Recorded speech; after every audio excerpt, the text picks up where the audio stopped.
Bonjour, je suis ravie de vous retrouver dans cette nouvelle vidéo. Ça fait un petit moment que j'en ai pas fait, donc me voici de retour avec grand plaisir. Et aujourd'hui, je vais vous parler des accords Toltec. Donc c'est un livre qui a été écrit par Don Miguel Ruiz.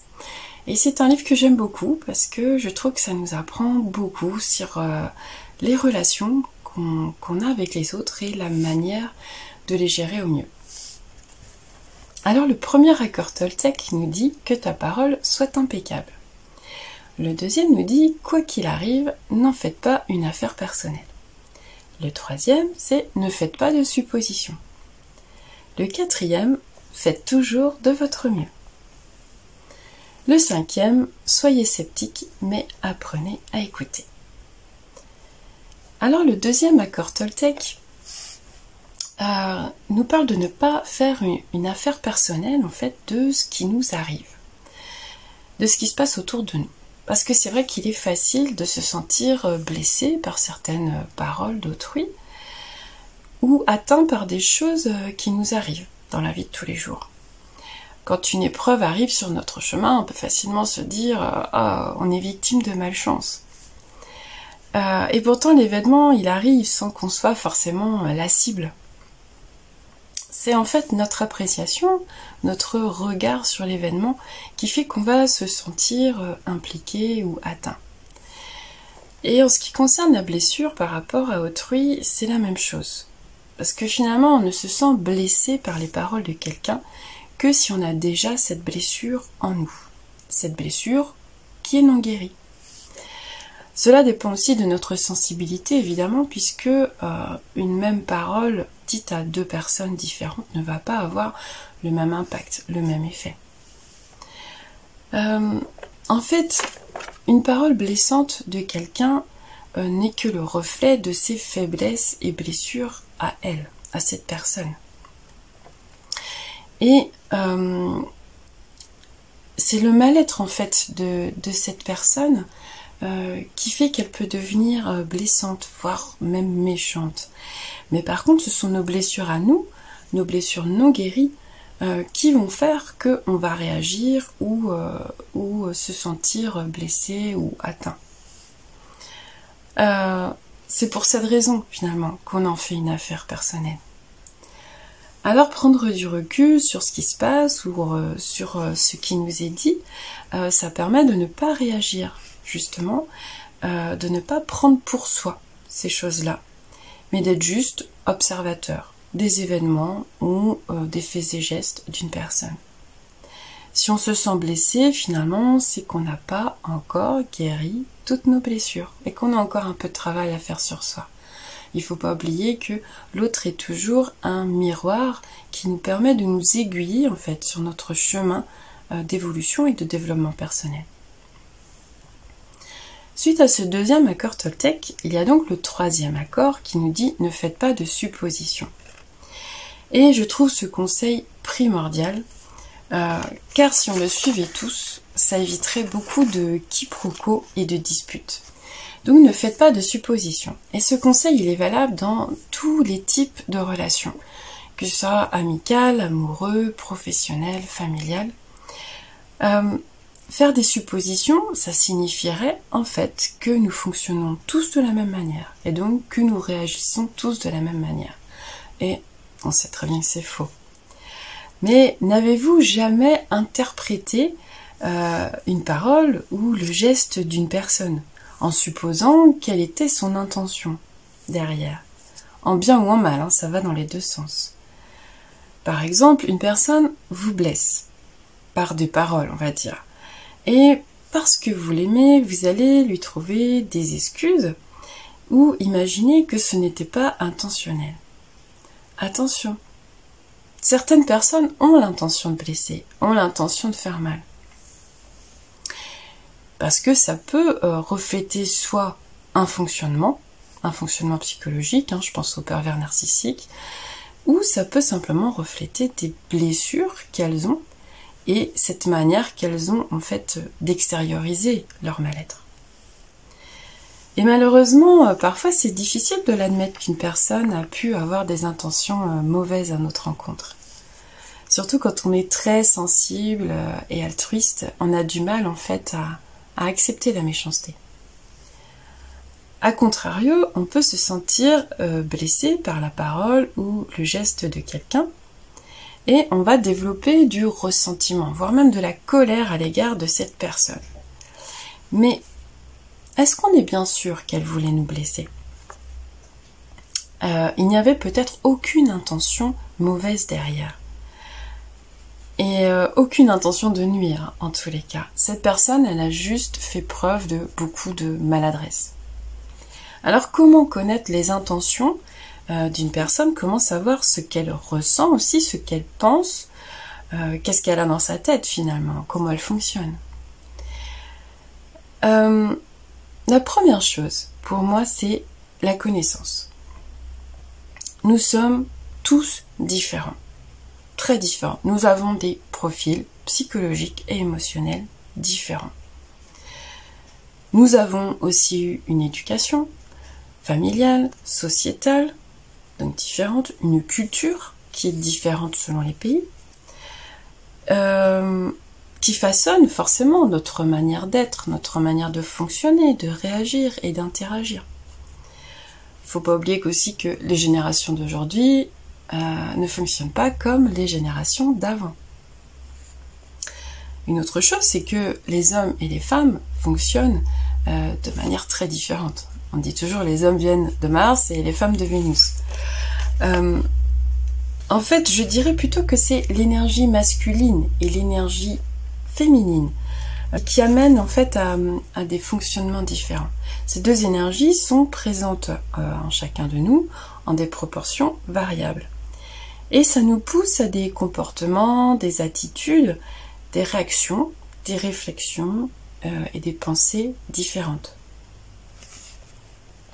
Enfin, nous avons chacun eu une enfance et une vie différentes, avec son lot de déceptions, de blessures, de traumatismes aussi, qui ont façonné finalement le masque que nous montrons aux autres, que nous montrons au monde.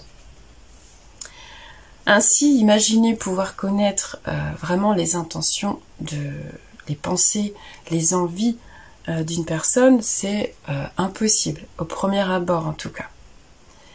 Et ça mène à toutes les incompréhensions. Alors, c'est vrai que pouvoir en discuter avec un ami ou idéalement avec un thérapeute, c'est important parce que ça permet d'avoir un regard extérieur sur les choses.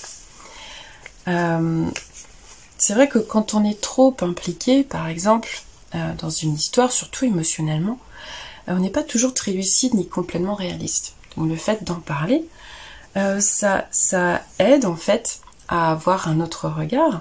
Ça permet de se mettre à la place aussi de l'autre et d'analyser sous un autre angle de vue. Parce que sinon, on resterait bloqué dans notre manière de voir les choses. Alors en discuter avec un thérapeute ou aller voir un thérapeute, faire appel à des coachs, lire des livres, faire des formations, voilà, ou écouter des vidéos formations, c'est important justement pour acquérir une certaine connaissance. Le développement personnel et la connaissance de soi, c'est aussi avoir une certaine connaissance de l'autre. La psychologie, les neurosciences et la connaissance des archétypes des personnalités, ça permet de comprendre, du moins en partie, certains comportements. Et de connaître aussi les différentes manières de fonctionner. Et d'éviter les interprétations hâtives. Ça permet surtout de développer plus d'indulgence et de bienveillance.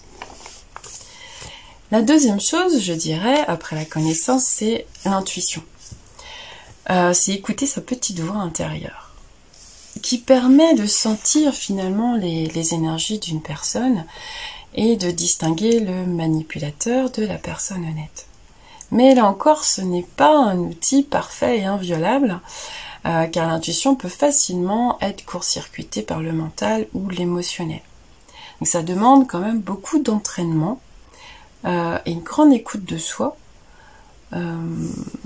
supposant donc aussi un énorme travail sur soi pour guérir en amont nos propres blessures.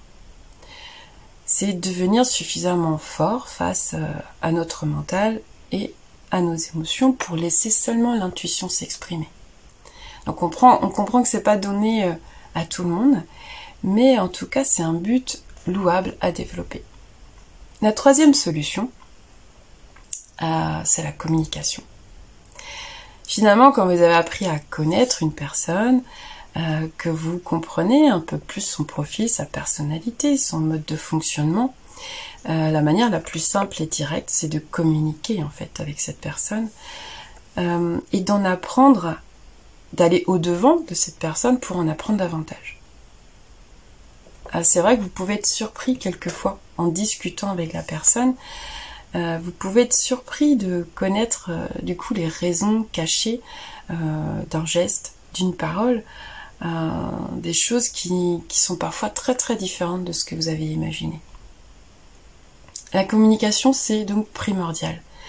Primordial car c'est comme ça qu'on se confronte à la vision de l'autre, qui est parfois très différente de la nôtre. C'est vrai que il y a des choses qu'on ne peut pas contrôler. Alors, les choses qu'on peut contrôler, c'est ce qui nous concerne, mais ce qu'on ne peut pas contrôler, c'est ce qui arrive à l'autre, à l'instant T. Et dans sa vie, on ne peut pas savoir à quoi elle est confrontée. Et face à une personne qui ne se confie pas, c'est d'autant plus difficile de savoir ce qu'elle vit. Donc c'est vrai que cette personne, elle a pu vivre des choses particulières, des choses difficiles dont vous n'étiez pas au courant. Et un silence, par exemple, une non-réponse à nos messages, on va avoir tendance à l'interpréter, par exemple, comme du désintérêt pour nous, un manque de sentiment ou pire, une volonté de nous blesser. Alors que cette personne a pu être simplement indisponible pour X raisons et ne pas pouvoir nous répondre. Ou avoir simplement l'envie de se couper un petit peu du monde et de se retrouver seul. C'est aussi une autre raison. Et il n'y a pas de bonne ou de mauvaise raison. Il y a juste des façons différentes de fonctionner et c'est important en fait de le voir et de les accepter. Je dirais aussi que la vie moderne, avec sa communication immédiate, des SMS et des réseaux sociaux, nous a finalement un peu déconnectés de notre dimension humaine qui est complexe, qui est faite d'envie, de pensées, d'émotions, de blessures aussi, et de la vie terrestre qui est parfois très compliquée à vivre et qui implique forcément une notion de temps. On en oublie que chacun mène ses propres combats avec les armes dont il dispose et que ce n'est facile pour personne. On a trop vite fait de déduire des choses qui sont fausses. C'est vrai qu'aujourd'hui, c'est peut-être plus facile d'être hargneux, voire en colère et combatif dans ce monde très compétiteur, plutôt que bienveillant et compréhensif, beaucoup plus proche de notre nature originelle. Mais je trouve qu'il faudrait laisser de côté en fait notre ego blessé, pour avoir une communication plus ouverte avec les autres. C'est un petit peu changer de lunettes de temps en temps. Changer d'angle de vue. Si je devais conclure sur quelques mots, je dirais que ce qu'il faudrait, c'est retenir en notre cœur ce troisième accord Toltec et d'en faire notre ligne de conduite pour les années à venir. Mais n'oubliez pas le quatrième accord qui nous dit « Faites toujours de votre mieux ». À très bientôt pour une nouvelle vidéo. Je vous embrasse.